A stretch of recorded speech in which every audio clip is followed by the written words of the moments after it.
صنعتی و کشاورزی آزمون‌های جمهوریوی راهنمای جامعه خانه امید تاجیکان دنیا. ما تاجیکستانی آزاد و صاحب اختیار.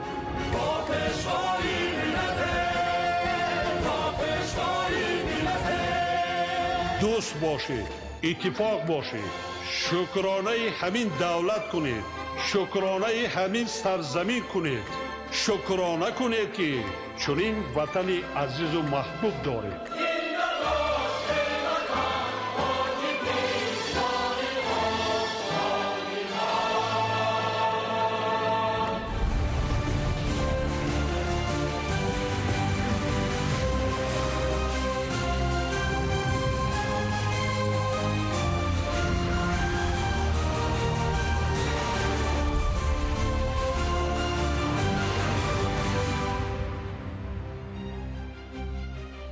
ассалому алайкум бинандаҳои гиромӣ. нашри муфассали барномаи ахборро бо муҳимтарин мавзӯъҳо манзураи шумо мегардонем. дар студио бо шумо фахриддини муҳаммад юсуф ва мадина назарзода. امروز پرزیدنت جمهوری تاجیکستان پیشوای ملت محترم امامعلی رحمان با سفر کاری و با مقصد افتتاح یک قطار انشاءات تعییناتی گوناگون و شناسایی با وضع زندگی مردم به ناحیه خاولینگ ولایت ختلان تشریف آوردند. نخست بینای مؤسسه تعلیمی خصوصی گیمنازیای به نام جلال اکرامی را مورد بهره برداری قرار دادند. گزارش خورشیده نجم‌الدین زاده. 11 сентябр президенти ҷумҳурии Тоҷикистон пешвои миллат муҳтарам Эмомалӣ Раҳмон бо сафари корӣ ва бо мақсади ифтитоҳи як қатор иншооти таъиноти гуногун ва шиносоӣ бо вазъи зиндагии мардум ба ноҳияи Ховалинги вилояти Хатлон ташриф оварданд. дар фурудгоҳи ноҳияи Ховалинг президенти кишвар муҳтарам Эмомалӣ Раҳмонро раиси вилояти Хатлон Давлаталӣ Саид, роҳбарияти ноҳия, фаъолони ҷомеа, намояндагони касбу кори гуногун бо рӯҳу илҳоми баланди ватандорӣ ва муҳаббату садоқати беандоза истиқбол гирифтанд. президенти ҷумҳурии Тоҷикистон пешвои миллат муҳтарам Эмомалӣ Раҳмон дар ноҳияи Ховалинг нахуст бинои муассисаи таълимии хусусии гимназияи ба номи Ҷалол Икромиро мавриди баҳрабардорӣ қарор доданд.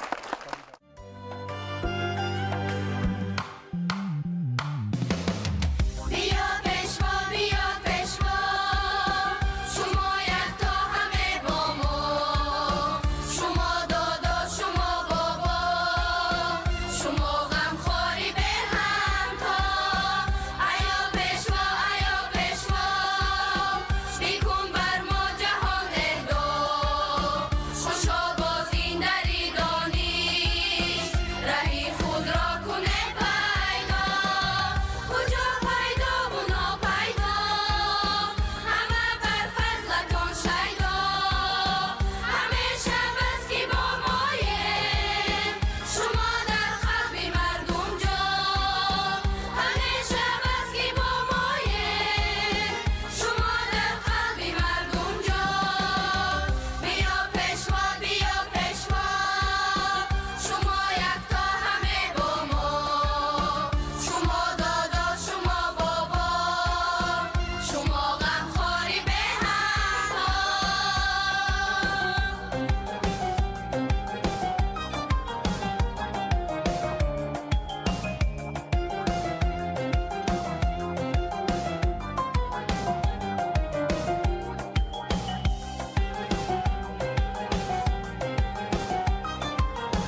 иншоати таълимӣ дар доираи таваҷҷӯҳу дастгирии пайвастаи сарвари давлат аз рушди соҳибкорӣ аз ҷониби соҳибкори ватандӯст Абдулло Ҳасанов ба истиқболи ҷашни бузурги миллӣ 35-солагии истиқлоли давлатӣ дар ин гӯшаи зебоманзари диёр бунёд гардидааст. با تشبث و اشتراک اساسگذار صلح و وحدت ملی پیشوای معظم میلاد گیمنازیای به نام جلال اکرامی در ناحیه خوالین افتتاح گردید. گیمنازیای مذکور بخشیده به 20 ساله آموزش و رشد فن‌های طبیعت شناسی دقیق و ریاضی برای سالهای 2020-2040 بنیاد گردیده است. آموزگاران و متخصصان بلند اختصاص از فن‌های دقیق و طبیعت شناسی فن‌های گومانیتری جلب کرده شده است. با پرزیدنت کشور محترم امامعلی رحمان اطلاع دادند که بینای مؤسسه تعلیمی از 2 آشیانه عبارت بوده برای 456 خواننده پیش بینی گردیده است. من میnnatdori خود را به اساسگذار صلح و وحدت ملی پیشوای ملت پرزیدنت جمهوری تاجیکستان محترم امامعلی رحمان میرسانم که برای ما خوانندگان ناحیه دوردست چنین مؤسسه برهوا را به استفاده دادند. ما را ضرور است که در چنین مؤسسه با تمام شرایط‌هایش مهیا خوانده دانش خود را صیقل دهیم. کارهای ساختمانی در گیمنازیای مذکور ماه فوریه سال 2025 در مساحت عمومی 4860 متر مربع آغاز گردیده ماه اوگوست سال روان انجام یافته است. برابر افتتاح گیمنازیای مذکور 60 متخصص محلی ساحه علم و معارف ناحیه خوالینگ با کار دائمی و معاش خوب تامین گردیدند. مؤسسه تعلیمی معاصر دارای کتابخانه الکترونی، تالار ورزشی بالاپوشیده، میدانچه ورزشی، صنفخانه‌های مخصوص فنی، آشخانه و بیناهای یاری رسان بوده با شبکه مستقل گرمایدهی تامین میباشد. همچنین گیمنازیا دارای 3 آزمایشگاه فن‌های فیزیک، کیمیا و بیولوژی میباشد. کتاب استخوانه است که در آن تفکر نسل نورس تشکل داده می شود. کتاب آینه شفافترین است. گناه را نمی گوید و علم را تحفه می نماید و بر بیوس می گوید اگر خواهی آینده خود را سازی پس با کتاب باش. از همین لحاظ من minnatdori خود و minnatdori تمام طالب علمان این مؤسسه تعلیمی را به اساسگذار صلح و وحدت ملی پیشوای معظم ملت پرزیدنت جمهوری تاجیکستان محترم امامعلی رحمان میرسانم که برای ما خوانندگان و جوانان نسل نورس چنین شرایط‌های همه جهت عالی را برای آموزش و علم آموزی قرار داده‌اند. در مؤسسه تعلیمی برای آمادگی به آزمون المپیادهای جمهوریوی و بین المللی 12 محفل فنی به راه مانده شده است. اسنای شناسایی با شرایط و امکانات این گیمنازیای زمانوی پیشوای ملت محترم امامعلی رحمان به صفت کارهای ساختمانی بهای بلند داده سهمگذاری در صاحب علم نمودن نسل نورس را عمل نیک و شایسته نامیدند. بینای نوبنیاد ساحه معارف با نظرداشت طلبات ساحه عنصرهای معماری ملی و جوابگو به استانداردهای بین المللی با صفت بلند بنیاد گردیده صنفخانه و کابینت های فنی و تعلیمی با تجهیزات و عیانیت درسی مجهز و فراهم گردانیده شده است. مبلغ لایحه‌ای ساختمان گیمنازیای مذکور 5,500,000 سومانی را تشکیل می دهد.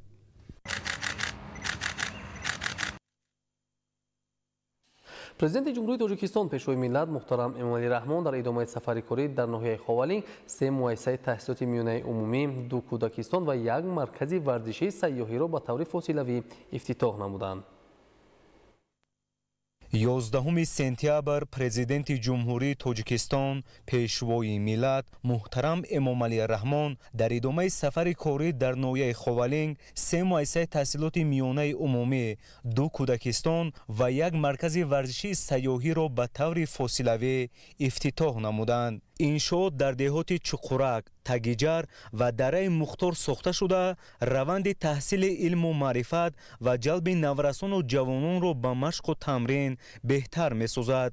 مؤسسه های تعلیمی در زمینه سیاست معارف پرورانه پیشوای ملت محترم امامعلی رحمان از حساب مبلغ های بودجتی و سهم ساکنان و صاحبکاران بنیاد کرده شدند. بیناهای تعلیمی با مهمترین لوازمات صحوی جهازانیده شده در آن زمینه مساعد به تحصیل فرا گرفتن 2100 خواننده فراهم آورده شده است. مؤسسه تحصیلات میانه عمومی رقم 5 بعد نوسازی کلی در شهرک مونک با طرح و اسلوب معاصر از جانب صاحبکار وطنی ظفر سفرов ساخته شده است. انشاءات دارای 34 صنفخانه بوده برای به تحصیل فرا گرفتن 1300 خواننده در 2 بست پیش بینی شده است. از این دستگیری‌های پیوسته پیشوای معظم ملت ما صاحبکاران رو بلند گردیده تصمیم گرفتیم که در عرفه 34 سالگی استقلالیت دولتی جمهوری تاجیکستان مؤسسه تحصیلات میانه عمومی رقم 5 ناحیه را که برای 1300 خواننده پیش بینی شده است تعمیر و از نوسازی کرده با تمام شرایط حاضر زمان مجهز گردانیدیم و امید داریم که در آینده خوانندگان این مؤسسه تعلیمی در عضویت جمهوری بیرون از جمهوری اشتراک کرده پرچم جمهوری تاجیکستان را بلند می‌بردارند. مؤسسه تحصیلات میانه عمومی رقم 31 واقع در دهه تگ جری جماعت دهات جنبخت 10 صنفخانه، خانه آموزگار و دیگر انشاءات یاری رسان دارد که از جانب مؤسسه دولتی دیرکسیای ساختمان انشاءات حکومتی دستگاه اجرایی پرزیدنت جمهوری تاجیکستان بنیاد شده است. یادآور باید شد که انشاءات در اساس درخواست و خواهش جوان دختر علمدوز گلنگار کریم ساخته شده است. گلنگار کریم سال 2020 ضمن صحبت با سرور دولت از وضع ناگوار بینای قبلی مؤسسه معلومات داده بود. از این رو رهبر دولت برای در مهلت معین ساخته به استفاده دادن انشاءات نوی ساحه به مسئولین دستور و سپارش‌ها داده بودند و امروز خوشبختانه این مشکل برطرف گردید. محترم جناب عالی، من از شما دستیاری طلب می‌نمایم که برای ما یک مؤسسه زمانوی بنیاد نمایید. محترم جناب عالی. بله محترم جناب عالی. مؤسسه 31 در دهه تگ جهانم دهه. از سفارش بیتیم وقتا میبرم. خوبه؟ بله. وقت شرایط و شما نداریم محترم جناب عالی. خورسندی ما امروز حد و کنار ندارد چون که پیشوای عزیز ملت برای ما ساکنان دهه چنین مؤسسه زیبا و زمانوی با تمام شرایط ها جوابگو می باشند به ما هدیه نمودند. هنگامی در سال 2020 پیشوای معظم ملت به ناحیه زیبا منظر خوالینگ تشریف آورده بودند، من از آنها خواهش کرده بودم که برای ما خوانندگان مکتب زمانوی بنیاد کنید چون که مکتب ما 9 ساله بود و صنفخانه برای خوانندگان نمی رسید. سپاسی به اندازه به شما که امروز آرزوی امید ما را عملی کردید. امروز ساکنان دهه تگیجر و خصوص خوانندگان مکتب رقم 31 به شما پیشوای معظم ملت تشکر صمیمانه میگویند. طبق تحلیل ها شماره خوانندگان همسالت در ناحیه زیاد می شود. از این رو مسئولان برای در شرایط خوب به تحصیل فرا گرفتن خوانندگان چاره های ضروری می اندیشند. بنیاد و مورد استفاده قرار دادن مؤسسه تحصیلات میانه عمومی رقم 10 در دهه چخورک دهات جانبخت در ادامه همین اقدام و تدبیرها عملی گردیده است. مؤسسه با سهم صاحبکار محلی عبدالله حسنوف با شرایط زمانوی ساخته شده برای به تحصیل فرا گرفتن 300 خواننده در 2 بست پیش بینی شده است. اطلاع داده شد که حالا در ناحیه خوالینگ 51 مؤسسه تعلیمی، 1 گیمنازیای خصوصی، 1 گیمنازیای دولتی و 1 لیسه اینترنت با فراگیری 13464 خواننده فعالیت دارد. هنگام شناسایی با شرایط تعلیم و تربیت در بناهای نوتأسیس تعلیمی، سرور دولت محترم امامعلی رحمان بنیاد چنین مؤسسه ها را در سطح دهات نمونه خوبی دستگیری سیاست معارف پرورانه حکومت کشور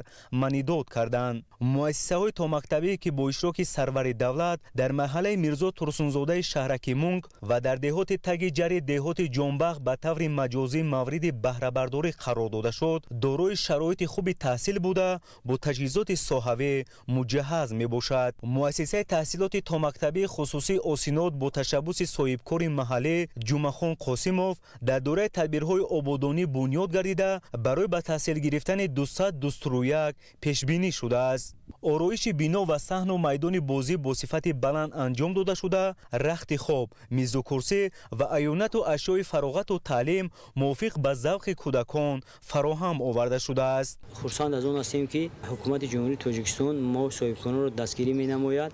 ما از این دستگیری خیلی روح بلند شده اقدام گرفتیم که در ناحیه خوالینگ یک تا کودکستان ساخته و استفاده دهیم که کودکان از این تعلیم گرفته به خلق و ملت خدمت نمایند. مؤسسه تحصیلات تا مکتبی رقم 2 شرف در دهه تگیجر به استفاده داده شد. مؤسسه با تمام لوازمات ضروری تامین بوده در بلند برداشتن حس وطندوستی کودکان زمینه می‌گذارد. پیشوای ملت محترم امامعلی رحمان اقدام مذکور را نمونه عبرت گفته مسئولان را به تعلیم و تربیت نسل نورس در روحیه وطندوستی و خویشتن‌شناسی راهنمایی کردند. دیگر این شد مرکز ورزشی سیاحی در دهه دره مختار که از جانب رهبر دولت فاصله‌ای گشوده شد به تشکل طرز حیات سالم زمینه می‌گذارد. این شد به استقبال جشن بزرگ ملی 35 سالگی استقلال دولتی از جانب صاحبکاران وطنی اسماعیل صدیرов و فضل‌الدین کنجاєв بنیاد شده. بعد از به فعالیت آغاز نمودن آن 20 ساکن محلی با کار تامین می‌شوند. مجمع مذکور از 2 آشیانه و تخانه عبارت بوده در یک وقت با زیاده از 100 جهانگرد میتواند خدمت رساند. بنیاد انشاءات ورزشی و سیاحی در این موضع به رشد ساحه، تامین ساکنان با کار و بهسازی سطح اجتماعی اهالی زمینه میگذارد. مرکز ورزشی سیاحی را در ناحیه خاولنگ با نظرداشت طبیعت زیبا و جایگیرشوی موضع‌های زیادی تاریخی و فراغتی و سیاحی ساخته ایم. انشاءات خدمت‌رسانی در دایره دستگیری‌های همیشگی حکومت جمهوری تاجیکستان تحت سروری پیشوای معظم ملت محترم امامعلی رحمان نسبت به صاحبکاران و سرمایه‌گذاران بنیاد کرده شده است. در مرکز ما تمام شرایط ضروری مطابق با معیارهای جهانی فراهم گردیده است. حجره‌های خواب، تالار ورزشی، آشخانه، میدانچه ورزشی تابستانه با همه لوازمات ضروری تامین بوده. استراحت کنندگان امکان وسیع استفاده از آن را دارند. همچنین برگزاری چهاربین‌های پیش از مسابقه برای دسته‌های منتخب ملی امکانات‌های فراخ موجود است. ما صاحبکاران وطنی در جواب به همه دستگیری‌های جناب عالی کوشش می‌نماییم که در رشد و پیشرفت تاجیکستان عزیزمان سهم نظارت خود را گذاریم. در همین روز با اشتراک پیشوای ملت محترم امامعلی رحمان در ناحیه خاولین 6 انشاءات ساحه معارف افتتاح کرده شد که در مجموع برای به تحصیل فرا گرفتن بیشتر از 2600 نفر پیش بینی شدند. در ادامه سفر کاری پرزیدنت جمهوری تاجیکستان پیشوای ملت محترم امامعلی رحمان در ناحیه خاولنگ آثارخانه تاریخی اصل سنگ را مورد استفاده قرار داده همزمان با کارهای حفریاتی باستانشناسان در موضع تاریخی کولدره شناس شدند. 11 سپتامبر پرزیدنت جمهوری تاجیکستان پیشوای ملت محترم امامعلی رحمان در ادامه سفر کاری در ناحیه خاولین آثارخانه تاریخی اصل سنگ را مورد استفاده قرار داده همزمان با کارهای حفریاتی باستانشناسان در موضع تاریخی کولدره شناس شدند. در آثارخانه تاریخی اصل سنگ خاولین یادگاری‌ها و بازیافت‌های نادری تاریخی که در نتیجه کوشش‌های باستانشناسان از موضع‌های تاریخی از جمله کولدره، خانقاه 1-2 دریافت شدند جمع آوری گردیده است.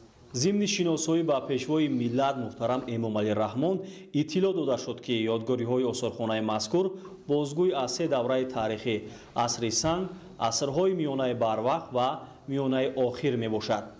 آلات کاری سنگی که قسم زیادی بازیافت‌های این آثارخانه را تشکیل می‌دهند و دوره پالیولیت پایین تعلق داشته بیش از 950,000 سال عمر دارند.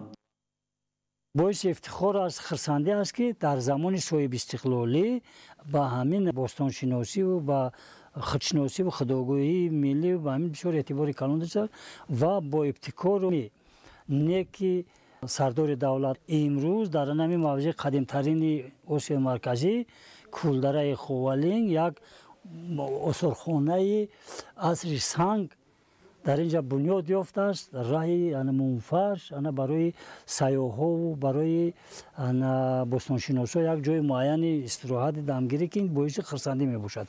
این آثارخانه تاریخی ناحیه خاولین با آموزش دوره‌های گوناگون تاریخی از جمله عصر سنگ، عصرهای میانه بروقت، دوره انتیقه، میانه آخر، قرنهای 18 19 و بعد استقلال دولتی تاجیکستان مساعدت نموده در تربیت نسل جوان برای خودشناسی و وطندوستی و ارج گذاشتن به تاریخ و تمدن غناوتمند ملت تاجیک نقش بارز می‌گذارد. با تشبث پیشوای ملت محترم امامعلی رحمان ما عالمان جوان و در دوره استقلالیت با دستاوردهای نو نایل گردیدیم. این دستاوردهایی که ما از جنوب تاجیکستان به واسطه از ناحیه خوالینگ از یادگاری‌های عصر سنگ به دست آمده و این بازیافت‌ها رو ما در آثارخانه عصر سنگ کولدره در یک گوشه قرار دادیم و در بالانویس آن درج نمودیم که دستاوردهای باستانشناسانی دوره استقلال. با اطلاع تاریخ‌شناسان کشف یادگاری‌های مذکور باستانشناس شناخته تاجیکستان وادیم رانوف بوده در نتیجه کوشش‌های باستانشناسی او بیشتر از 1000 یادگاری جنگی و شکاری و روزگارداری اولین آدمان پیدا گردیده است که از سنگ سنگابی نوعی галка ساخته شده است. پس از شناسایی با آثارخانه تاریخی عصر سنگ خوالینگ، سرور دولت محترم امامعلی رحمان از جریان کارهای حفریاتی باستانشناسان در موضع تاریخی کولدره که کمی دورتر از آثارخانه جایگیر میباشد بازدید نمودند. ضمن بازدید از جریان کارهای حفریاتی باستانشناسان اطلاع داده شد که کولدره خوالینگ قدیمترین گوشه آسیای مرکزی به شمار رفته. در این موضع باششگاه‌های زمان عصر سنگ پالئولیتی پایین یافته شده است. سال 1981 تصادفاً یک بازیافت در کولدره به دست آمد که دوره پالئولیت پایین عصر سنگ درک میداد و در اینجا کوشش‌ها را آغاز نمودند. در سال 1981 تا 1984 باششگاه‌های قدیمترین انسان در آسیای مرکزی به دست آمدند، پیدا شدند. یادگاری‌های بازیافت شده موضع تاریخی کولدره از آن گواهی می‌دهند که هنوز 1 میلیون سال پیش در اینجا آدمان قدیمه هومو ارکتوس‌ها عمر و سر می‌بردند.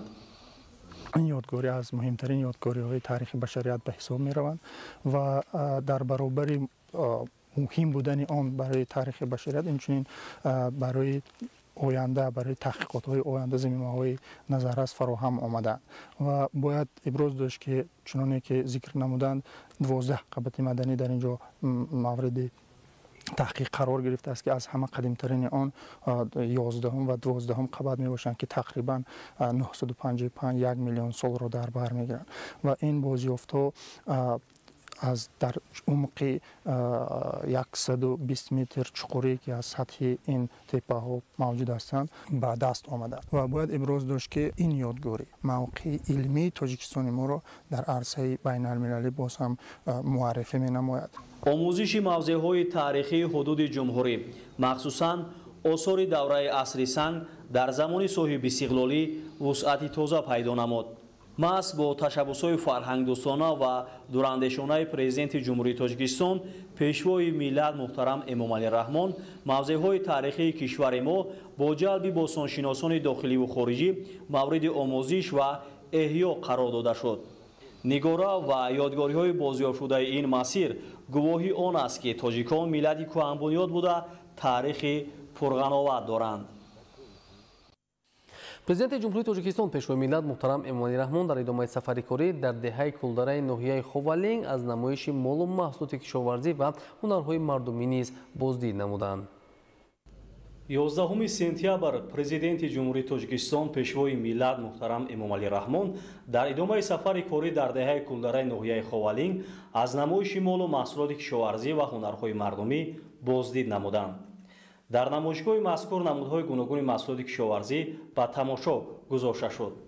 در اینجا نمودهای گوناگون محصولات کشاورزی با شکل و اسلوب و کمپوزیسیای زیبا پیشنهاد شده بود. در نمایش امروزه ما درخت و بوته‌های جنگلی، میوه‌های خشک آنها را از قبیل خوچ، تتوم، آلچه بندک، آلیچه، سیب، چهارمغز، زردآلو، باز یک چند نمود توغ، زلال به مرزی تماشا گذاشته ایم. اصلا اقلیم ناحیه خوالینگ بسیار یک اقلیم معتدل می باشد، باد هوای بسیار خوب دارد. در اینجا تمام درخت بوته ها خوب سبزش میکنند. ضمن بازدید از نمایشگاه با پیشوای ملت محترم امامعلی رحمان اطلاع داده شد که اقلیم ناحیه خوالینگ برای پرورش کارتوشکا، پیاز محلی، سبزی و کرم خیلی مساعد می باشد. ҳамзамон иқлими ноҳия барои бунёди боғҳои себ, нок, гелос, шафтолу ва чормағз мувофиқ буда, ҳамасола кишоварзон аз ин намуди маҳсулот ҳосили фаровон ба даст меоранд. маҳсули ҳунарҳои мардумӣ ба мисли анвои нону хӯрокҳои миллӣ ва ҳамчунин асал дар ин ҷо гӯшаҳои ҷолиби намоишгоҳро ташкил медод. дар ноҳия зиёда аз 4570 оилаи занбури асал мавҷуд буда, аз онҳо асали табиӣ тоза ба даст меоранд. ҳоло дар ноҳия дар ҳама шаклҳои хоҷагидорӣ 8088 гектар замини кишт мавҷуд аст. кишоварзону боғдорон маҳсулоти мавсимии худро ҷамъоварӣ намуда, аз он як қисматашро ба фурӯш бароварда ва боқимондаро барои зимистон захира менамоянд. имрӯз президенти ҷумҳурии тоҷикистон пешвои миллат муҳтарам эмомалӣ раҳмон ба ноҳияи балҷувон ташриф оварда дар деҳоти кӯҳаншаҳр корхонаҳои нави истеҳсоли орд, равған, афшураи меваю сабзавот ва коркарди меваю гиёҳҳои хушкро мавриди истифода қарор доданд. гузориш дар ин хусус. 11 сентябр президенти ҷумҳурии тоҷикистон пешвои миллат муҳтарам эмомалӣ раҳмон ба ноҳияи балҷувон ташриф оварда дар деҳоти кӯҳаншаҳр корхонаҳои нави истеҳсоли орд, равған, афшураи меваю сабзавот ва коркарди меваю гиёҳҳои хушкро мавриди истифода қарор доданд. аснои шиносоӣ ба президенти кишвар иттилоъ доданд ки бо оғози фаъолияти 4 корхонаи муосири саноатӣ наздики 100 сокини маҳаллӣ бо кор таъмин шуданд. корхонаҳои истеҳсолӣ дар маҷмӯаи саноатии ноҳияи балҷувон дар масоҳати зиёда аз 1 гектар аз тарафи гурӯҳи соҳибкорони ватанӣ бо арзиши 9 миллион сомонӣ сохта шудааст. боздиди пешвои миллат муҳтарам эмомалӣ раҳмон аз ҷамъияти дорои масъулияти маҳдуди рушди балҷувон оғоз шуд. дар корхонаи мазкур бо истифода аз таҷҳизоту технологияи замонавӣ дар як шабонарӯз то 20 тонна орд истеҳсол мешавад. дар ин ҷо гандуми маҳаллӣ ва ашёи хоми воридотӣ бо сифати баланд коркард шуда, маҳсулоти тайёр бо тамғаи орди балҷувон ба фурӯш бароварда мешавад.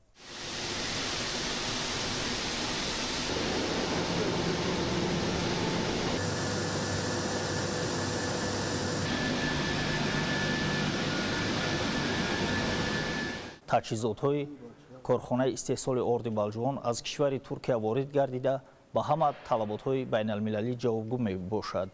бо ба истифода додани корхонаи мазкур 10 нафар сокинони ноҳия бо ҷои кори доимӣ ва маоши хуб таъмин гардиданд.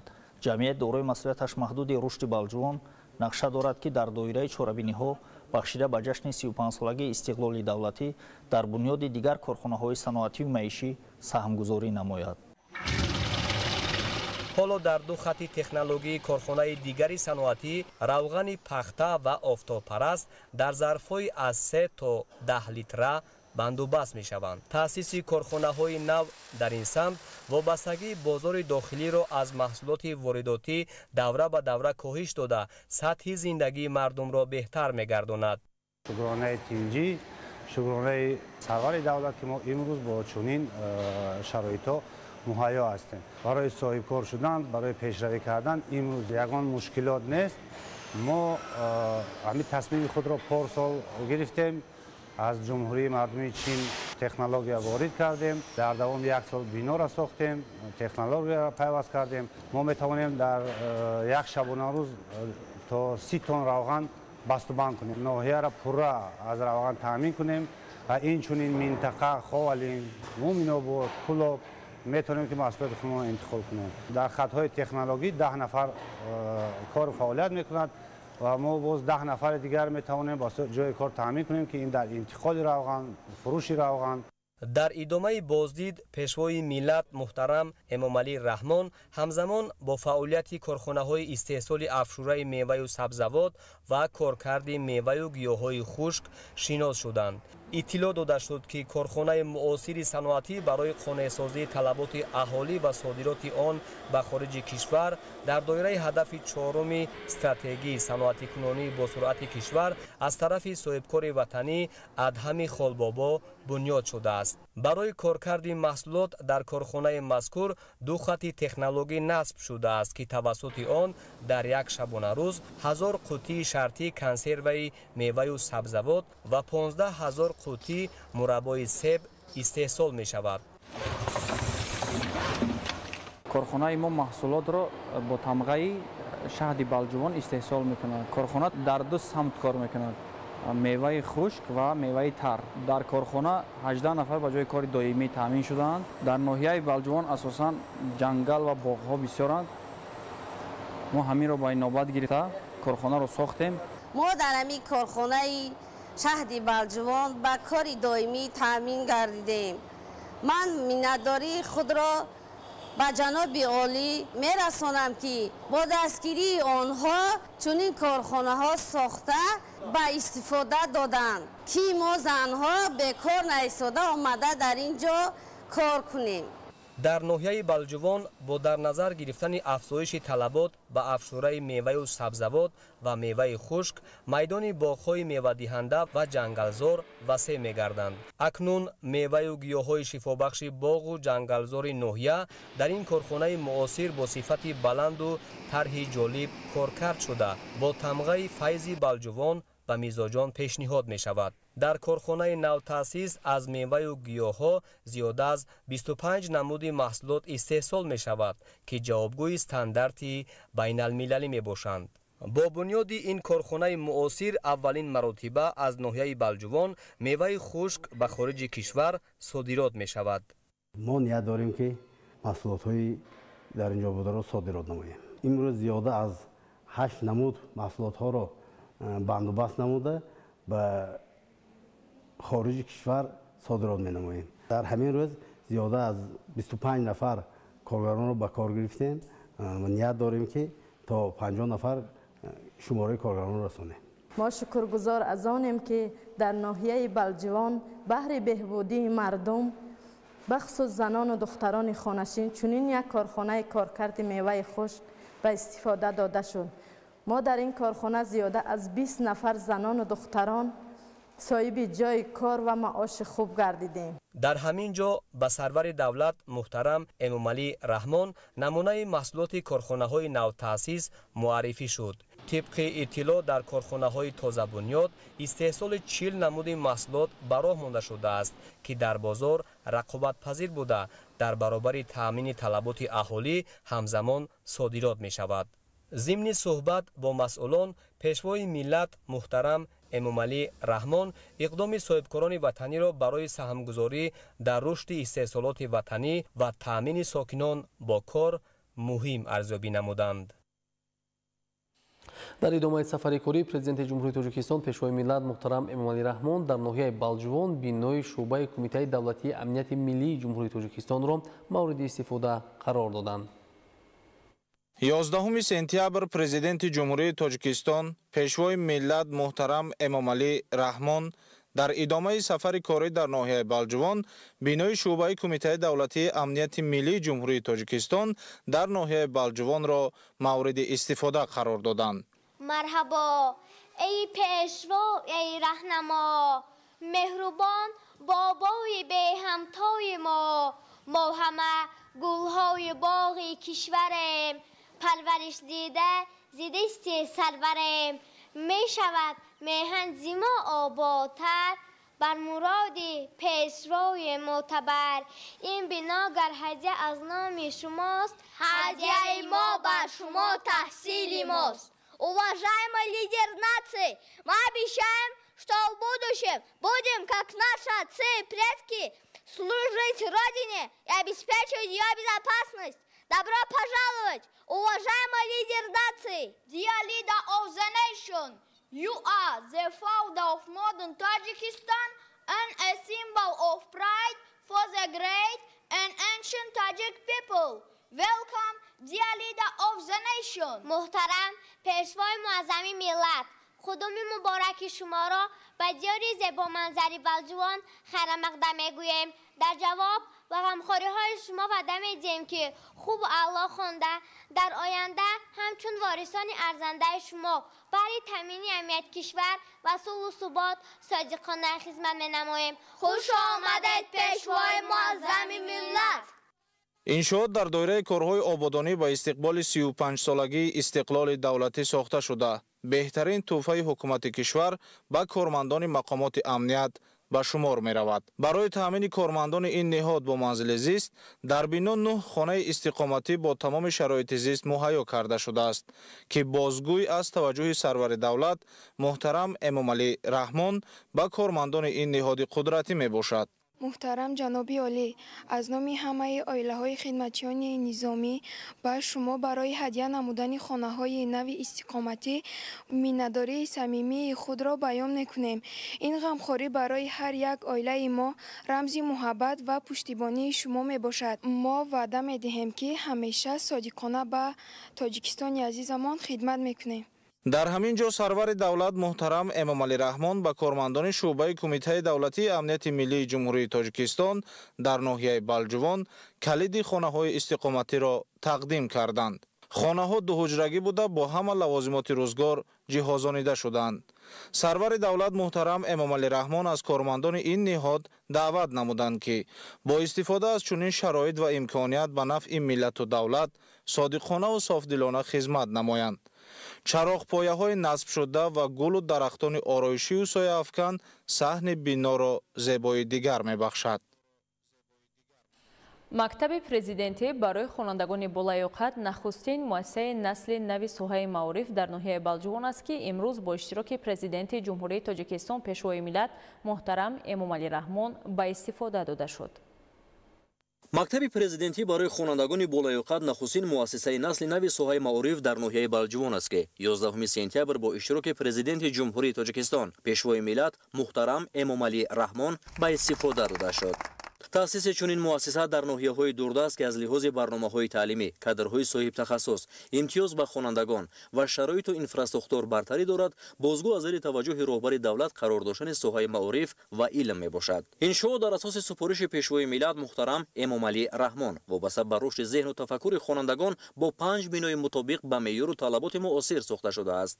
کارهای قدرتی را در انشاءات مذکور متخصصان و مهندسان جدمی رشد بلجوان و جدمی صفای عملی گرداندند و انشاءات مذکور در مهلت مقرر کرده با سطح صفت بلند ساخته به استفاده دادن.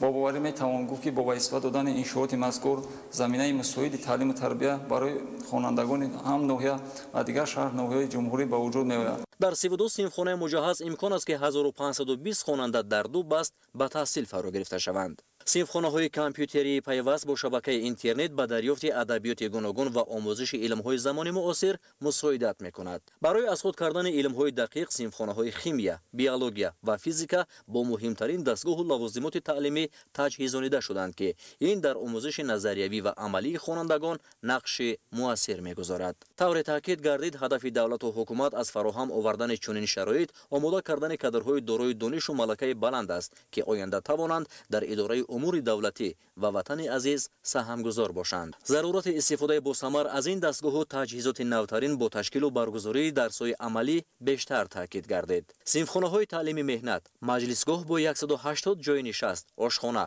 تالار ورزش، میدانچه ورزشی و دیگر اینفراستراکچور ضروری با آموزش کسب و هنر، برگزاری جمع آمد و واخوری‌ها، جلب خوانندگان به بازی‌های فوتبال، والیبال و بسکتبال زمینه‌های واقعی می‌گذارد. در همین جا پرزیدنت جمهوری تاجیکستان پیشوای ملت محترم امامعلی رحمان با فعالیت باز یک مؤسسه نوی تعلیمی در ناحیه بلجوان فاصلوی آغاز بخشیدند. مؤسسه تحصیلات میانه عمومی رقم 10 در یکی از دهات ناحیه در اساس دستور و راهنمایی‌های پیشوای ملت محترم امامعلی رحمان در سمت بهسازی فضای تعلیم و تربیت از جانب صاحبکار رستم مؤمنوف ساخته شده است. ما صاحبکار اقدام گرفتیم که در اساس دستور راهبر دولت در ناحیه بلجوان یک مؤسسه نو و جوابگو به طلبات زمان معاصر ساخته به استفاده دهیم. در این دهات که 180 خواجگی دارد با منتظم زیاد شدن شماره خوانندگان روند تعلیم در بینای قبلی دارای 6 سیمخانه صدموی مشکل شده بود.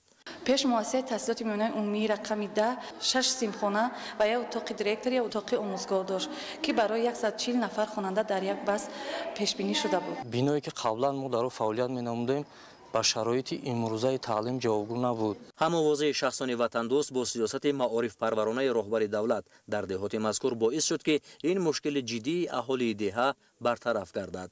ما آموزگاران صدقاً و تعلیم و تربیت نسل نورس مشغول شده آنها را در روحیه وطن دوستی و خویشتن‌شناسی ملی تربیت می‌نماییم. бинои нави муассиса бо истифода аз масолиҳи баландсифати ватанӣ бо тарҳи муосир сохта шудааст. шумораи хонандагон дар маҷмӯъ 370 нафарро ташкил медиҳад, вале бо дар назар доштани зиёдшавии аҳолӣ 16 синфхонаи муҷаҳҳаз барои ба таҳсил фаро гирифтани 960 хонанда дар 2 баст пешбинӣ шудааст. синфхонаҳои компютерӣ, китобхона ва майдончаи варзишӣ имкони мусоид барои омӯзиши фанҳои гуногун ва ҳам машғул шудан бо тарбияи ҷисмонию варзиш фароҳам овардаанд. дар асоси дастури роҳбари давлат муҳтарам Эмомалӣ Раҳмон, ҳайати омӯзгорон ва хонандагони муассисаи таҳсилоти миёнаи умумии рақами 10 дар ноҳияи Балҷувон бо сару либоси ягонаи мактабӣ таъмин карда шуданд. ин иқдом бозгӯ аз ғамхории пешвои миллат ба соҳаи маориф ва талошҳои пайваста барои боло бурдани мақоми омӯзгор дар ҷомеа мебошад. имрӯз дар ноҳияи Балҷувон президенти ҷумҳурии Тоҷикистон пешвои миллат муҳтарам Эмомалӣ Раҳмон муассисаи давлатии маркази таърихию фарҳангии Балҷувонро баъд аз таъмиру навсозӣ ба истифода доданд. 11 сентябр дар ноҳияи Балҷувон президенти ҷумҳурии Тоҷикистон пешвои миллат муҳтарам Эмомалӣ Раҳмон муассисаи давлатии маркази таърихию фарҳангии Балҷувонро баъд аз таъмиру навсозӣ ба истифода доданд. дуруд ای نگهدار فضل و هنر خردمند باشید و بس معتبر عدالت پرست و بدانش قوی همیشه بیارد به مردم نوی چو بر یاد آرد بزرگان خویش درخشد چو خورشید دوران خویش همه ساکنان دیارش یقین بر او چشم دوزند چون بر نگین شما که هنر را پرستنده اید چو خورشید پر نور رخشنده اید زی هر یادگاری ترنم کنید عیان گنج ها را به مردم کنید جهان تا بداند که تاجیک کیست مرادش زی هستی در این دهر چیست هزاران گره را چو کردید وا سلامت بمانید ایا پیشوا. در درآمدگاه مرکز تاریخی و فرهنگی بالجوان پیشوای ملت محترم امامعلی رحمان را ساکنان کسب و کاری گوناگون ناحیه و اهل علم و فرهنگی ولایت ختلان با صمیمیت و احترام به اندازه استقبال گرفتند. کارهای برقرارسازی قلعه بالجوان در اساس دستور و سپارش‌های سرور دولت محترم امامعلی رحمان از سال 2019 آغاز گردیده با صفت بلند به انجام رسانیده شده است. این مکان تاریخی در روی خط انشاءات بودجت محلی ولایت ختلان قرار داده شده. در برابر مبلغ گذاری بودجت ولایتی همزمان صاحبکاران محلی نیز در تعمیر و نوسازی آن سهم گذاری نمودند.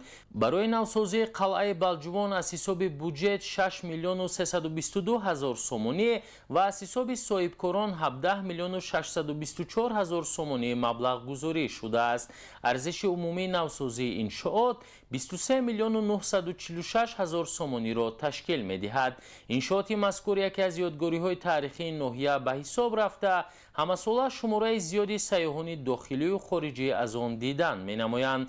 پیشوای ملت محترم امامعلی رحمان ضمن شناسایی با امکانیت‌های مرکز تاکید نمودند که چنین مؤسسه‌ها مکتب خودشناسی و خودآگاهی ملی بوده نسل جوان را به آموزش تاریخ و ارجگذاری به فرهنگ نیاگان هدایت می‌سازند. مرکز تاریخی و فرهنگی بالجوان با طرح معاصر و مطابق با طلبات معیارهای معماری نوسازی شده امکانیت فراهم می‌آورد که تاریخ و فرهنگ غنی ملت تاجیک به طور شایسته معرفی گردد.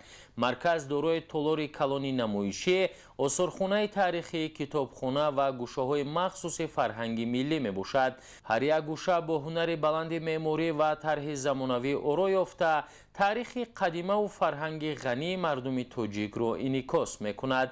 در آثارخانه این موضع نمونه‌های نادر صنعتی دستی، نگاره‌های قدیمی، اشیای روزگاری نیاگان و اثرهای محققان و ادیبان جای داده شده است. مرکز تاریخی و فرهنگی ناحیه بالجوان یعنی که احیا گردیده، دوباره در شکل تاریخی خود و بر اساس بازیافته بستانشناسی برقرار گردیده است. بازیافته از اینجا به دست آمدند که آنها درباره رشد هنر زرگری، آهنگری و امثال اینها شهادت می‌دهند. میناداری صمیمی خویش را به اساسگذار صلح و وحدت ملی، پیشوای معظم ملت، پرزیدنت جمهوری تاجیکستان محترم امامعلی رحمان می‌رسانیم که در این قدر ناحیه دوردست بلجوان یک مؤسسه به‌نهایت زیبا و تاریخی و فرهنگی مورد استفاده قرار داده شده است. پس از شناسایی با شرایط مرکز، پرزیدنت جمهوری تاجیکستان محترم امامعلی رحمان در برنامه ادبی فرهنگی که با اشتراک اهل ادب و هنر برگزار گردید اشتراک نمودند. درود ای ابرمرد والا مقام، نکورای و نیکودل و نیکنام. درود ای سرآغاز هر داستان که کردی وطن را چو یک بوستان. کنون تاجیکستانیان ملتند، نگهدار این تاج و این دولتند. زیهی ای ابرمردی بیدار بخت، زیهی این چنین مسند و تاج و تخت. درود از تباری کیومرث شاه که در تختداری کشاده است را. ز جمشید بادا درودی زیاد که آن پیری توسی ورا کرد یاد. ز شاهنامه آمد صدا این چنین که خاتم ندارد جیلا به نگین. هر آن کس که دارد هوش و رای و دین، پس از مرگ بر من کند آفرین. نمکدان ملت کف دست اوست، شکوه و جلالش به ما آبروست. به 70 پشتش درود و سپاس، به دریا نهاد و به گوهر شناس. مبارک شما را بود کار و بار، که خلق از شما شد بلند اعتبار. پرستش کنان دفتر و خامه را شما تحفه کرده، شهنامه را گفته از عشق میهن خلق ما به علت است. شاهنامه تحفه بی مثل بر این ملت است. زیهی ای ابرمردی بیدار بخت، زیهی این چنین مسند و تاج و تخت. سلام آموز. گویا عربی شب و روز فیردوسی برای ما شما امیر نمیشد. همین شرایطی روز داده. بر شما از رفتگان این صحنه چون تحسین رسد، بلخی و حاجی حسین و جامی و شاهین رسد. عمرت ای مردی خرد پرفیض و با مقدار باد، هر که ما را یاد کرد ایزید مرو را یار باد. بحمدالله که آن دلدار گرچه رفت زود آمد، و تعظیمش قیام خواستم اما سجود آمد. چو رفت از پیشی چشمم آنچه بودم رفت از عالم، چو آن آفرین آمد به عالم هرچی بود آمد. صد شاخ گلی تازه نشاندم به هوایت، بازا که یکی زان همه ننشست به پایت. سایم به کف کفش تو رخ بحر تسلی، چون دست نزم نیست که بوسم کف پایت. این روز شهر ما را صد رونق است و جام است، زیرا که شاه خوبان این روز در نیام است. آن آفتاب خوبی چون بر زمین بیتابد، آن دم زمین خاکی بهتر ز آسمان است. ای چهره پرسیای ملت خوش باش، شایسته ترین بقای ملت خوش باش. در راه مراد با شمای شما، ای رهبر و رهکشای ملت خوش باش. ساکنان افتتاح مرکز تاریخی و فرهنگی بلجوان را تحفه ارزنده پیشوای ملت و حکومت کشور در روزهای تجلیل از 34مین سالگرد استقلال دولتی جمهوری تاجیکستان ارزیابی نموده اظهار داشتند که با استفاده از این امکانیت‌ها برای حفظ و رشد فرهنگ ملی و تربیت جوانان در روحیه وطن دوستی سهم می‌گذارند. افتتاح این مؤسسه فرهنگی در ناحیه بلجوان گواهی روشن سیاست سازنده و فرهنگ پرورانه پیشوای ملت محترم امامعلی رحمان می باشد. بعد از بازدید از مجمع تاریخی و فرهنگی بلجوان، پیشوای ملت محترم امامعلی رحمان در کتاب مهمانان عالی قدر سوی دست گذاشتند.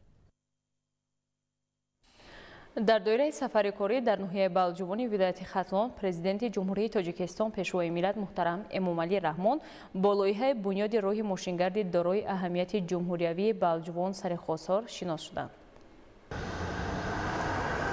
در دایره سفر کاری در ناحیه بلجوان ولایت ختلان، پرزیدنت جمهوری تاجیکستان پیشوای ملت محترم امامعلی رحمان با لایحه بنیاد راه ماشینگرد دارای اهمیت جمهوریوی بلجوان سرخواستار شناس شدند. راه مذکور یکی از لایحه‌های مهم انفراساختور نقلیاتی در منطقه به شمار می رود. عملی شدن این طرح امکانیت می دهد که علاقه دائمی و با صفت نقلیاتی بین دهه‌ها و جماعت‌های شهرک و دهات ناحیه‌های بلجوان و سرخواستار تامین گردیده شرایط زندگی اهالی بهتر و امکانیت اجتماعی و اقتصادی منطقه گسترش یابند. به سرور دولت اطلاع داده شد که لایحه بهترسازی راه ماشینگرد بلجوان سرخواستار مساحت عمومی 54.1 کیلومتر و پهنایی 10 متر را در بر گرفته به دو قطعه A 30 کیلومتر و قطعه B 24.1 کیلومتر جدا کرده شده است. سبب به دو قطعه جدا نمودن راه لایحه‌ای به حجم زیادی کارها و مشکلی وابسته به اقلیم ربط داده می شود. کارهای لایحه‌کشی پرره به انجام رسیده، خلاصه مثبت اکسپرتیز دولتی نیز گرفته شده است. در دایره لایحه در برابر نوسازی راه همزمان ساختمان پل‌ها، قبورهای آبگذر، تنبه دیوارها، کارهای ساحل بندی، ساختمان جویبارهای کناری راه، راههای پیاده‌گرد، نصب دیوارهای حمایوی و خط روشنیدهی به نقشه گرفته شده است. مبلغ گذاری ساختمان راه از جانب حکومت کشور و بانک اروپایی تجدید و رشد انجام می‌یابد.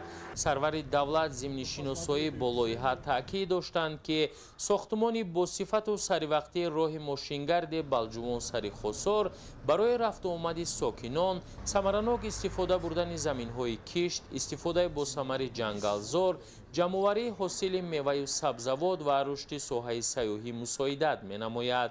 امروز با اشتراک پیشوای معظم ملت لایحه راه اتومبیلگرد بلجوان سرخواستار معرفی گردید و سنگ اساس گذاشته شد. لایحه راه اتومبیلگرد بلجوان سرخواستار 54.1 کیلومتر در بر میگیرد. در دایره لایحه به نوبت گرفته شده از پل‌ها 10 عدد پل، قبورهای آبگذر که قطرشان گوناگون می باشد و راههای پیاده‌گرد، روشننمایی در جایهای اهالی نشین و دو قبط منفرش کردن اسفالت. ما راهسازان کوشش میکنیم که راهی که امروز ساختمانش آغاز گردیده است با طلبات‌های استانداردهای بین المللی جوابگو باشد. пешвои миллат муҳтарам Эмомалӣ Раҳмон зимни муаррифии лоиҳа зикр намуданд ки рушди шабакаи роҳҳои маҳаллӣ яке аз самтҳои муҳими сиёсати созандаи ҳукумати ҷумҳурии Тоҷикистон мебошад, зеро роҳҳо на танҳо воситаи муҳим барои алоқаи мардуманд, балки заминаи рушду шукуфоии деҳот, густариши робитаҳои иқтисодӣ ва иҷтимоӣ ва таҳкими ваҳдати миллӣ низ ба ҳисоб мераванд.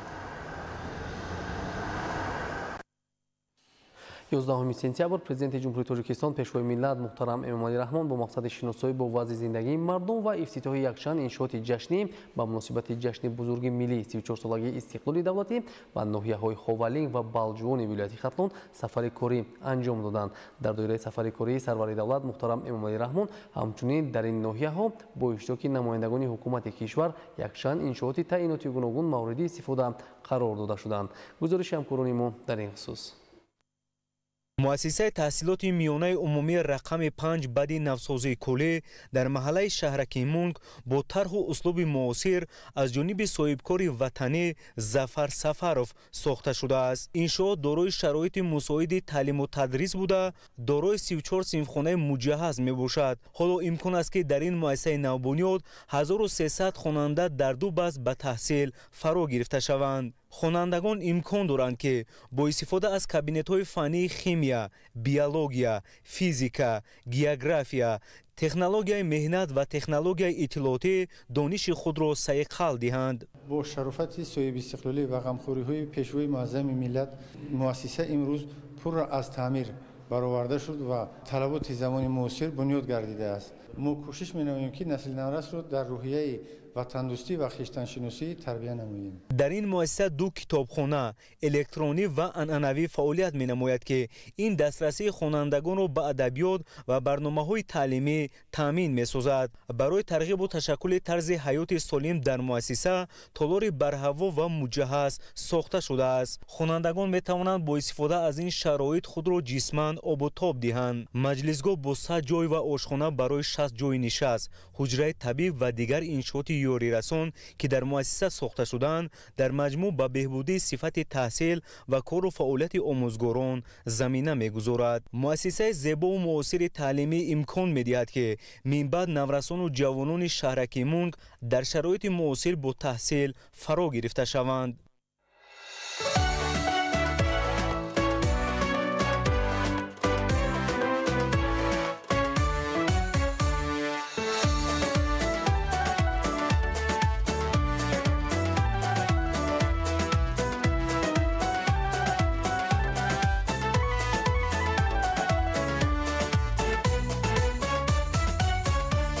ای مازنی دانش ای درگاهی خوانش حرفی نخوز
ҳамчунин муассисаи таҳсилоти миёнаи умумии рақами 31 воқеъ дар деҳаи таги ҷари ҷамоати деҳоти ҷонбахт 10 синфхона, хонаи омӯзгор ва дигар иншооти ёрирасон дорад ки аз ҷониби муассисаи давлатии дирексияи сохтмони иншооти ҳукуматии дастгоҳи иҷроияи президенти ҷумҳурии Тоҷикистон бунёд шудааст. طبق تحلیل ها شماره خوانندگان هم‌مسئولیت در این ناحیه زیاد می شود. از این رو مسئولین برای در شرایط خوب به تحصیل فرا گرفتن خوانندگان چاره‌های ضروری می اندیشند. بنیاد و مورد استفاده قرار دادن مؤسسه تحصیلات میانه عمومی رقم 10 در دهه چقرک دهات جانبخت در ادامه همین اقدام و تدبیرها عملی گردیده است. مؤسسه با سهم صاحبکار محلی عبدالله حسنوف با شرایط زمانوی ساخته شده برای به تحصیل گرفتن 300 خواننده در 2 بست پیش بینی شده است. مؤسسه تحصیلات تا مکتبی خصوصی آسینات در محله میرزا ترسونزاده شهرک مونگ در زمینه توجه و غمخوری‌های پیوسته سرور دولت محترم امامعلی رحمان در سوهای معارف در دوره نقشه چورابینی ها بخشیده به 35 سالگی استقلال دولتی از جانب صاحبکار محلی جمعخان قاسموف بنیاد گردیده است. انشاءات برای به تحصیل فرا گرفتن 200 کودک پیش بینی شده است. روند تعلیم به دستوریکان از جانب 200 مربیه صاحب تخصص در شرایط مساعد صورت میگیرد. با قدم مبارک جناب عالی محترم امامعلی رحمان مؤسسه تحصیلات خصوصی تازه بنیاد ما با تنتنه افتتاح گردید با مقصد تامین اجرای دستور سپارش‌های پیشوای معظم ملت عاید به آموزش زبان‌های روسی و انگلیسی در مؤسسه ما باز 2 سیمخانه آموزش زبان‌های خارجی با تامین تمام شرایط‌های نو معاصر، تکنولوژی‌های نو، تخته‌های الکترونی و دیگر تجهیزات و ایونیت‌های مجهز گردیدند. جواباً به این همه غمخوری و دستگیری‌های پیشوای معظم ملت ما کارمندان ساحه تحصیلات تا مکتبی کوشش می‌نماییم که نورسان و کودکان را در روحیه خویشتن‌شناسی، وطن‌دوستی، دوست داشتن محل، مقدسات ملی تربیت نماییم. در مؤسسه برای انکشاف ذهن کودکان از خود کردن دانش‌های زمانوی و مشغول شدن آنها به بازی‌های گوناگون شوق‌آور شرایط خوب فراهم آورده شده است. ما کودکان خوشبخت زادگان نبیره جانکان بابای مهربان. بابا جان عزیز تشکر به شما برای این باغچه زیبا و برهوا. این تحفه شما امکانیت می‌دهد که ما با تعلیم و تربیت فرا گرفته شویم. ذهن و فهم شما درباره وطن عزیزمان، مقدسات آن، علم و دانش و فرهنگ و هنر انکشاف یافته مکمل گردد. در صحن حوله باغچه 4 ایوانچه، نقطه‌های بازی کودکان، هیکلچه‌های قهرمان‌های افسانوی و دیگر واسطه‌های دلخوشی ساخته شده است که به محیط این موضع زیبایی دیگر می‌بخشد.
طبق لایحه برای 6 گروه حجره‌های خواب، موسیقی، رقص، رسامه، حمام، تالار ورزشی و آشخانه ساخته شده است که در روزهای تجلیل از 34 سالگی استقلال دولتی تحفه ارزنده به کودکان خوش‌طالع زمان صاحب استقلالی میباشد.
اینچنین مؤسسه تحصیلات تا مکتبی رقم 2 شرف در دهه تگیجر به استفاده داده شد.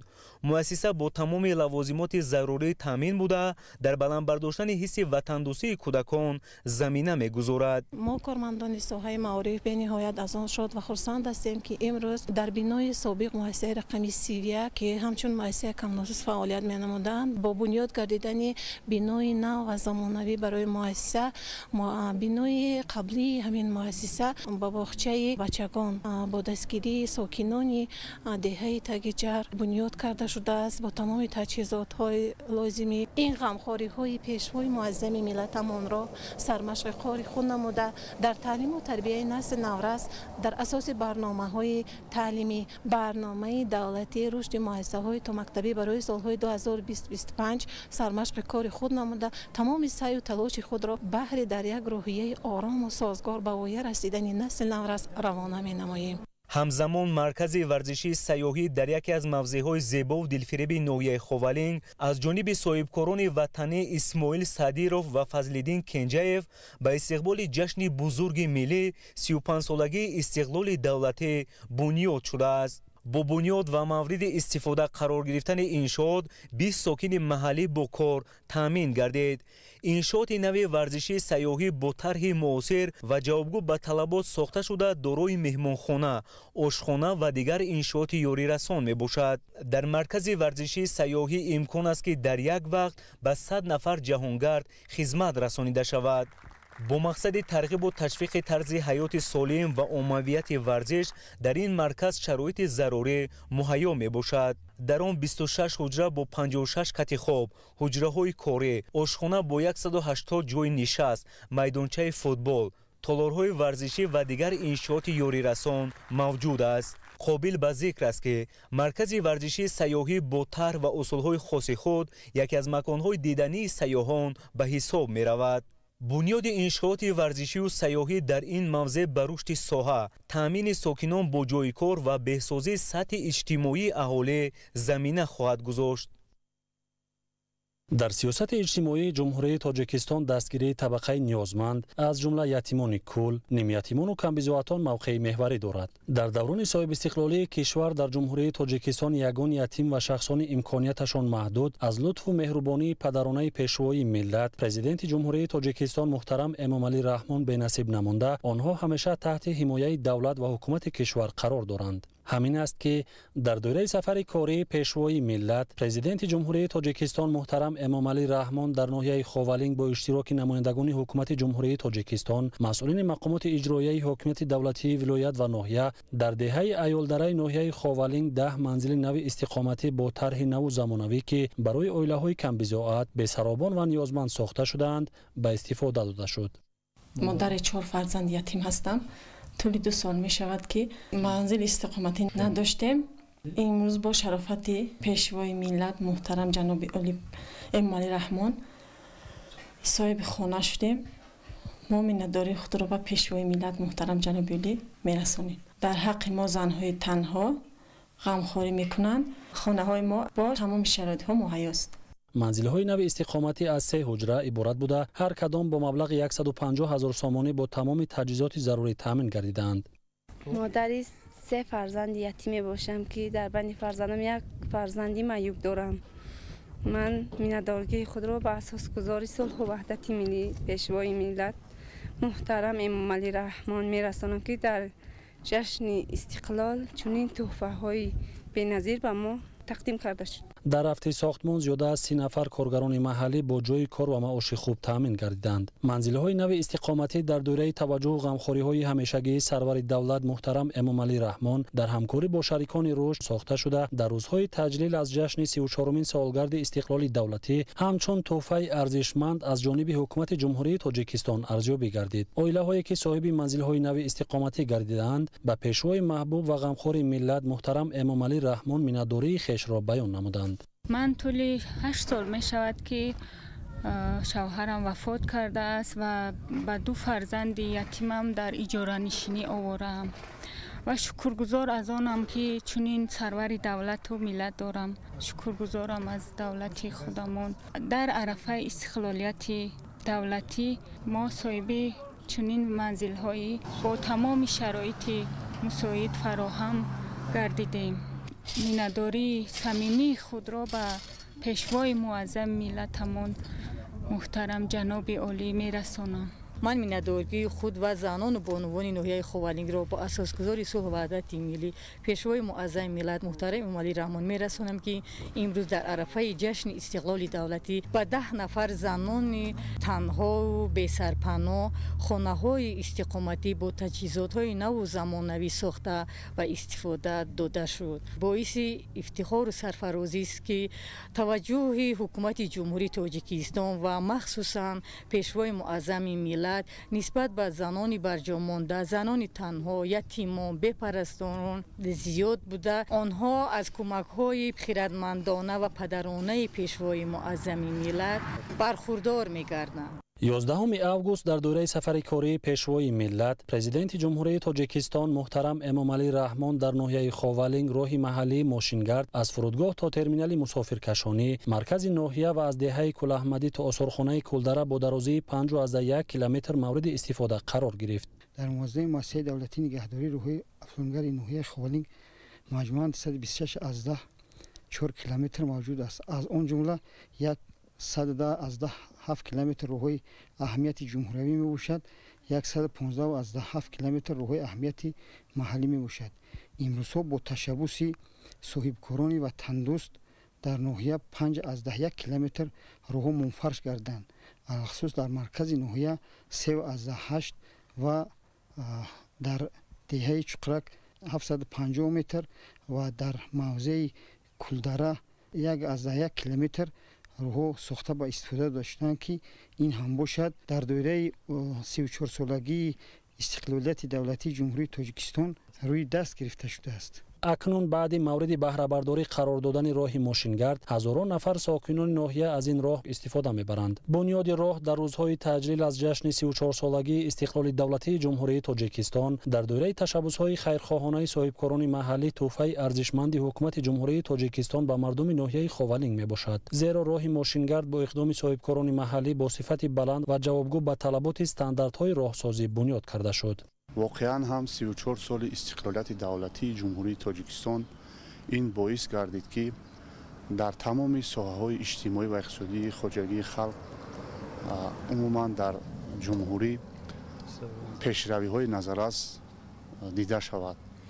محض توجه و دستگیری‌های حکومت مملکت مخصوصا پیشوای معظم ملت است امروز با صاحبکاران محلی و دستگیری آنها که امروزها از جانب صاحبکاران در تمام گوشه و کنار مملکت انشاءات‌های اجتماعی و اقتصادی ساخته و مورد استفاده داده می‌شوند. در ناحیه خاولینگ شورای مشورتی عاید به بهتر نمودن فضای سرمایه‌گذاری و صاحبکاری فعالیت می‌نماید که شورا بهر دستگیری صاحبکاران و همکاری مقامات اجرایی حکومت دولتی با بخش خصوصی خوب به راه مانده شده است. در دوره سفر کاری پیشوای ملت پرزیدنت جمهوری تاجیکستان محترم امامعلی رحمان با اشتراک نمایندگان حکومت جمهوری تاجیکستان در باغ جوانان مرکز ناحیه مراسم کشادن نیمپیکره ادیب و متفکر تاجیک میرزا بازار خاطری خطلانی برگزار گردید. قامت افراختن نیمپیکره شاعر ارجگذاری به شخصیت‌های برجسته تاجیک، فرهنگ و تمدن و شخصیت‌های گذشته نشان توجه حکومت جمهوری تاجیکستان مخصوصا پیشوای ملت محترم امامعلی رحمان میباشد. شاعر، ادیب و متفکر تاجیک میرزا بازار خاطری خطلانی از چهره‌های شناخته محیط ادبی کشور در عصر 19 میباشد. دیوان او که تقریباً 400 غزل و آثار دیگر را در بر میگیرد و موضوعهای اجتماعی و فلسفی بخشیده شده است. در اشعار خاطری خطلانی دعوت به دانش آموزی و پرهیز از خرافات جایگاهی مخصوص دارد. قامت افراختن نیمپیکره در مرکز ناحیه که گرد و اطراف آن با فواره‌ها و گلگشت آرا یافته است، سیمای ناحیه را زیب و زینت میبخشد. شکل استقلال دولتی میکنیم که با تشبس پیشوای ملت اساسگذار صلح و وحدت ملی محترم امامعلی رحمان امروز با تاریخ گذشته ما ارزیابی زیاد میشه و شخصیت هایی که تا امروز فراموش شده بودن دوباره به صفحه تاریخ وارد میشوند و پیشکش مردم شریف تاجیکستان میگردند. امروز ما در عرفه کشاده شوی نیمپیکره شاعر میرزا بازار خاطری خطلانی هستیم که یکی از نمایندگان برجسته ادبیات کلاسیکی ما در اولهای عصر 18 آخرهای عصر 19 میباشد. میرزا بازار خاطری خطلانی زاده دهه قاسم ناحیه خاولینگ بوده. از آوان جوانی در پیروی با پدر بزرگوارش به شعر شاعری بسیار اهمیت مخصوص میداد. در دوره سفر کاری پیشوای ملت پرزیدنت جمهوری تاجیکستان محترم امامعلی رحمان با اشتراک نمایندگان حکومت جمهوری تاجیکستان، مسئولین مقامات اجرایی حکومت دولتی ولایت ختلان و ناحیه واقع در محله توتک جماعت شهرک مونگ میدانچه ورزشی خردی بالا پوشیده در روزهای تجلیل از جشن 34مین سالگرد استقلال دولتی مورد بهره برداری قرار گرفت. میدانچه خردی بالا پوشیده در دوره توجه و دستگیری های پیشوای ملت از جانب صاحبکار محلی عبدالله حسنوف با مبلغ 1,100,000 سامانی بنیاد گردیده است. در رفت کارهای ساختمانی زیاده از 20 نفر کارگران محلی با جای کاری موقتی و معاش خوب تامین گردیدند. امروزها در سرتاسر جمهوری تاجیکستان روز جشن استقلال است و افتخار این سنه مهم در ناحیه خاولینگ یکچند انشاءات‌های ورزشی از طرف صاحبکاران وطنی مخصوصا از طرف صاحبکار وطنی حسنوف عبدالله این سال سوم است که همین خیلی میدانچه‌های ورزشی فوتبال بالا پوشیده زمانوی در محله‌های اهالی نشینی که زیاده از 100 خواجگی زیاد هستند ساخته به استفاده داده شده است. ورزشکاران ناحیه خاولینگ در 6 ماهه سال 2025 از نمودهای گشتین ملی گشتین زودا با دستاوردهای بلند ورزشی در سطح جمهوری سزاوار گشتند که این هم افتخار و نام ناحیه را در سطح جمهوری برداشته ایستادند و ما در آینده کوشش می‌نماییم که باز ساحه ورزش رو باز هم با متخصصان خوب جلب کنیم و ساحه ورزش رو در ناحیه رشد دهیم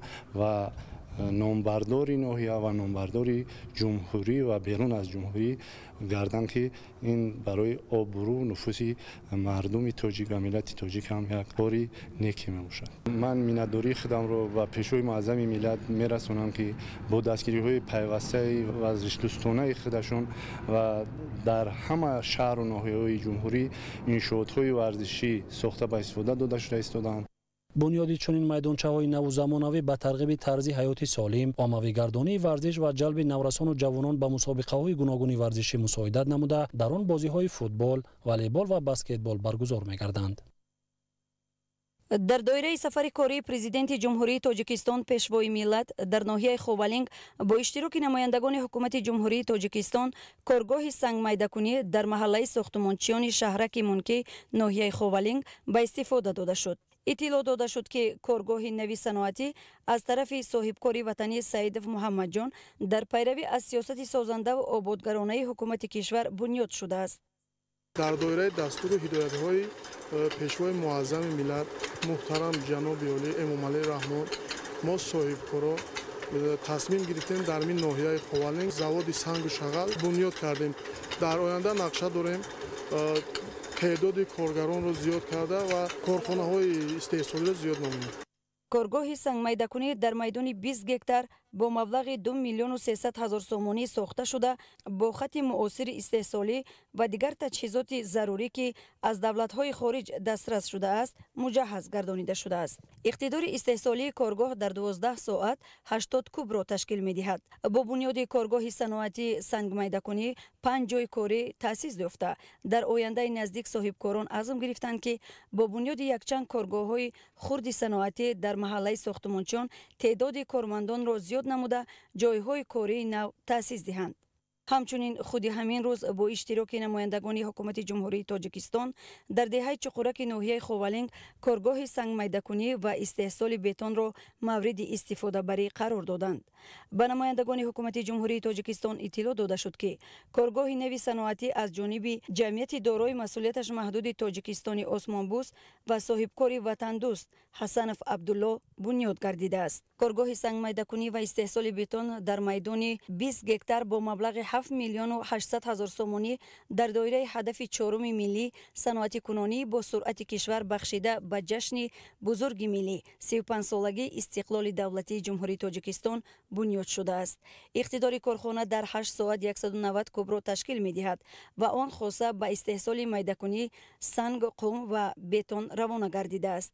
مورد بهره برداری قرار گرفتن کارگاه مذکور 12 نفر ساکن محلی با جای کار دائمی و معاش خوب تامین گردیدند که این باز در بلند برداشتن سطح و صفت زندگی و نیک و احوالی ساکنان محلی زمینه مساعد را فراهم می آورد. خطهای استحصال بتون قم از شرکت‌های پیشقدم خارجی خریداری گردیده امکانیت می دهد که محصولات استحصال گردیده با صفت بلند و جوابگو به طلبات ساختمانی و راهسازی استحصال گردد. با استفاده از امکانات فراهم گردیده کارگاه سنگ میدکونی و استحصال قم و بتون من بعد خراجات تعمیر راه‌های حدودی ناحیه و ساختمان انشاءات‌ها کاهش یافته محصولات اعلی صفت استحصال وطنی در ساختمان و تعمیر راه‌های حدودی ناحیه استفاده کرده می شود. کارگاه‌های استحصالی مذکور در دوره سال‌های رشد صنعت سال‌های 2022-2026 و استقبال سزاوار از جشن بزرگ ملی 35 سالگی استقلال دولتی و هدف 4 استراتژی کشور صنعتی کنانی با سرعت بنیاد گردیدند. در دایره سفر کاری پرزیدنت جمهوری تاجیکستان پیشوای ملت محترم امامعلی رحمان در ناحیه خوالینگ با اشتراک نمایندگان حکومت جمهوری تاجیکستان بینای ماموری جماعت شهرک منک و بایگانی بین اداروی هیئت شخصی نزد مقامات اجرایی حاکمیت دولتی ناحیه را افتتاح نمودند.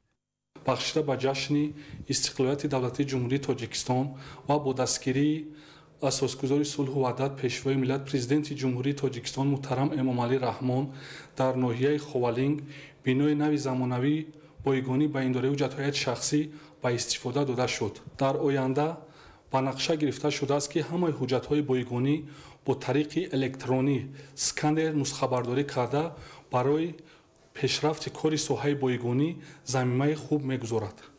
ساختمان بینای ماموری جماعت شهرک مونک بخشیده به جشن بزرگ ملی 35 سالگی استقلال دولتی جمهوری تاجیکستان از جانب صاحبکار وطندوست حسنف عبدالله ماه نوامبر 2024 آغاز گردیده ماه سپتامبر سال 2025 به انجام رسیده است. بینای نوبنیاد دو آشیانه بوده دارای 10 حجره کاری و مجلسگاه می باشد. حجره های کاری بنا با میز و کرسی های استحصال وطنی و تجهیزات تکنیکی پرره تجهیزانیده شده برای کارمندان شرایط خوب کاری معاصر فراهم آورده شده است. بینای نو در کوچه اسماعیل سامانی ناحیه در مساحت عمومی 180 متر مربع بنیاد گردیده است و در این زمینه 10 متخصص محلی صاحب جایهای نوی کاری و معاش خوب گردیدند. باعث سرفرازی است که در دایره سفر کاری راهبر دولت پیشوای معظم ملت بینای جماعت شهرک مونک مورد بهره برداری قرار داده شد. این چنین بخش به جشن 35 سالگی استقلالیت دولتی جمهوری تاجیکستان که بینای کهنه جماعت از سال 1934 ساخته شده بود و میندارگی به واسطه خود را به پیشوای معظم ملت و صاحبکاری وطنی بیان می‌نمایم که امروز برای مردم ناحیه برای کارمندان یک بینای خوشتر و زمانوی ساخته مورد بهره برداری قرار داده شد. ساکنان خود محله جماعت صاحب جای کار گشتند. بینای ساخته شده با شرایط کاری زمانوی مجهز گردانده شده برای مهیا گشتن شرایط کاری تامین کرده شدند. همچنین در این روز با اشتراک نمایندگان حکومت جمهوری تاجیکستان پل ماشینگذار بین دهات به نام غفور میرزا و دهات شگناو به استفاده داده شد. این تدبیر سازنده در دایره کارهای آبادانی و رشد انفراساختار ضروری بین دهه‌های ناحیه خوالینگ حرکت آزاد واسطه‌های نقلیات و ارتباط ساکنان محلی را با یکدیگر و با مرکز ناحیه بهتر نمود. با تامین زندگی شایسته مردم زمینه می‌گذارد.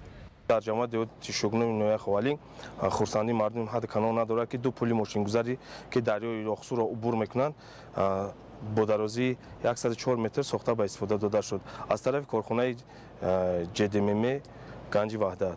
سالهای پیش بسیار مردم جماعت دهات با دشواری‌ها دچار میشدند که هر ماه ما همین پل رو تعمیر میکنیم چوب قطعی و امروز این صاحبکاران موفق تصمیم گرفتن با دستور هدایت‌های اساسگار صلح و وحدت ملی پیشوای معظم ملت تصمیم گرفتن در همین حدود جماعت مشکل مردم رو بردارند و دو پل ماشینگذار ساخته به استفاده دادند.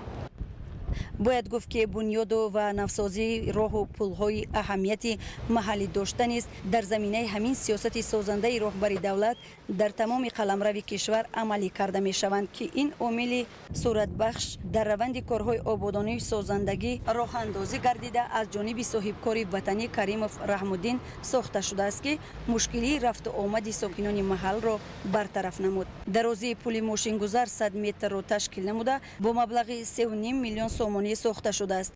در دایره سفر کاری پرزیدنت جمهوری تاجیکستان پیشوای ملت محترم امامعلی رحمان به ناحیه خوالینگ ولایت ختلان در دهه تاکک جماعت دهاتی به نام غفور میرزا با اشتراک نمایندگان حکومت جمهوری تاجیکستان میدانچه ورزشی خرد بالا پوشیده مورد استفاده بری قرار داده شد. اطلاع داده شد که بنیاد میدانچه ورزشی از جانب صاحبکار وطنی حسنف عبدالله بهر سالمی اهالی و عامه گردانی ساکنان به ورزش بنیاد گردیده است.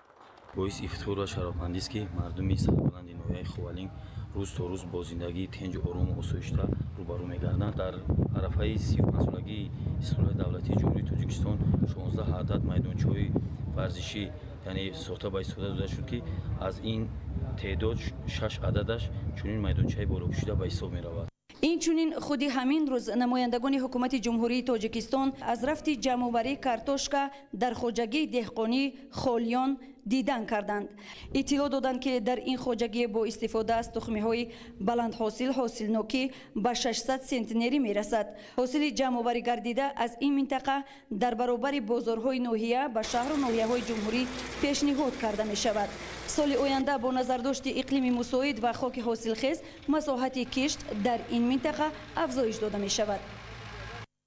در دایره سفر کاری پرزیدنت جمهوری تاجیکستان پیشوای ملت محترم امامعلی رحمان به ناحیه بلجوان نمایندگان حکومت جمهوری تاجیکستان شعبه بیماری‌های سرایتی را در نزد بیمارخانه مرکزی ناحیه ба истифода доданд. иншооти мазкур барои 20 рахти хоб пешбинӣ гардида бо таҷҳизоти зарурии тиббӣ таъмин мебошад.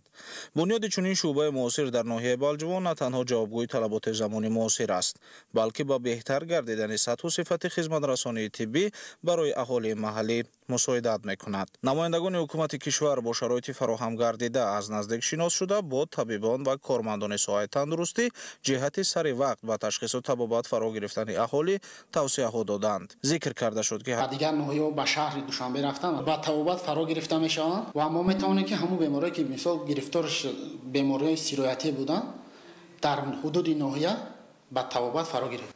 шуъбаи нав бо дастгирии давлат ва ҳукумати ҷумҳурии Тоҷикистон сохта шуда имконияти ташхис ва муолиҷаи бемориҳои сироятиро дар шароити маҳаллӣ фароҳам меорад. ҳамчунин барои кормандони тиб шароити мусоиди кор ва барои беморон утоқҳои барҳаво ва дорои таҷҳизоти зарурӣ муҳайё карда шуданд. масъулин зикр намуданд ки баъд аз мавриди истифода қарор гирифтани иншооти мазкур сатҳи хизматрасонии тиббӣ дар ноҳияи Балҷувон ба маротиб беҳтар мегардад ва сокинон минбаъд метавонанд дар худи ноҳия ташхис ва муолиҷаи бемориҳои сироятиро дар сатҳи баланд гузаронанд бидуни он ки ба марказҳои дигар муроҷиат намоянд. ифтитоҳи шуъбаи бемориҳои сироятӣ барои 20 рахти хоб дар ноҳияи Балҷувон намунаи равшани ғамхории доимии давлату ҳукумат ва пешвои миллат нисбат ба соҳаи тандурустӣ ва ҳифзи саломатии аҳолӣ мебошад. дар рӯзи якуми чемпионати Осиё оид ба ҷудо миёни наврасон дар шаҳри Ҷакартаи Индонезия гулдухтари тоҷик Мадина Қурбонзода дар вазни то 52 килограмм ба гирифтани медали тилло шарафёб гардид. Мадина Қурбонзода бо ин медали тилло исмашро дар таърихи ҷудои тоҷик сабт намуд ва аввалин ҷудокорбонуи тоҷик гардид ки дар чемпионати Осиё миёни наврасон соҳиби медали тилло шуд. гузориши ҳамкорони мо. дар шаҳри Ҷакарта, Индонезия, чемпионати Осиё миёни наврасон оид ба ҷудо оғоз гардид. дар рӯзи аввали сабқато намояндаи кишвари мо ҷудокори умедбахши тоҷик Мадина Қурбонзода дар вазни то 52 кило бо нишон додани маҳорати баланди касбӣ медали тилло ба даст овард. Қурбонзода дар даври аввал озод буд ва дар даври чорякниҳоӣ ӯ бо боварӣ ҳамтои хеш аз Қирғизистон Самира Ҷароваро шикаст дод. дар ин рақобат Мадина ҳарифашро бо усули буғӣ кардан таслим намуд. дар марҳилаи нимниҳоии чемпионати Осиё оид ба ҷудо миёни наврасон Мадина ҳамагӣ дар 10 сония намояндаи Ҳиндустон Чаудхари Духрувиро бо имтиёзи ипон мағлуб намуда ба финали чемпионати Осиё роҳ ёфт.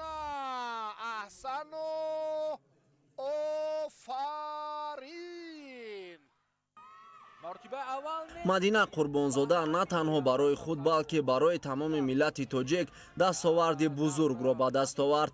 аввалин тиллои тарихӣ дар чемпионати Осиё миёни наврасон нишон медиҳад ки ҷудои тоҷик дар роҳи дуруст қадам мегузорад.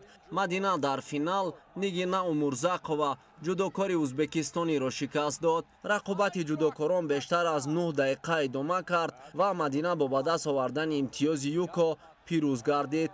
Мадина бо ҷасорат, сабр ва иродаи қавӣ тавонист парчами Тоҷикистонро дар Ҷакарта баланд бардорад ва саҳифаи навро дар таърихи ҷудои тоҷик боз намояд. Мадина номи хешро дар таърихи ҷудои тоҷик бо ҳарфҳои зарин ҳаккокӣ намуд, зеро ӯ аввалин тоҷик духтаре шуд ки дар чемпионати Осиё унвони қаҳрамониро ба даст овардааст.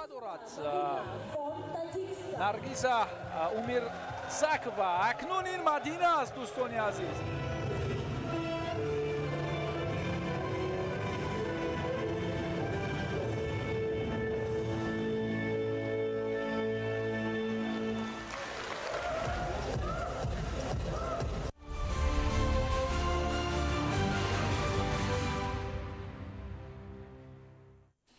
бинандаҳои гиромӣ, буд нашри муфассали барномаи иттилоотии ахбор. тансияту хонобод бошед.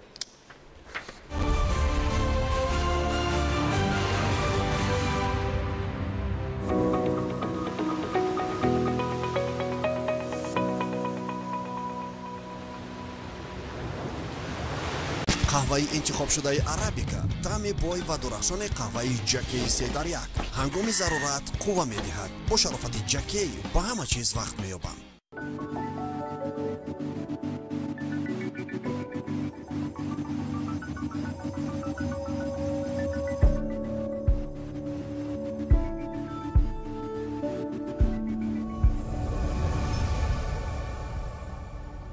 ассалому алейкум дӯстони азиз. империяҳом шуморо бо рӯзи истиқлолияти ҷумҳурии тоҷикистон табрику муборакбод менамояд.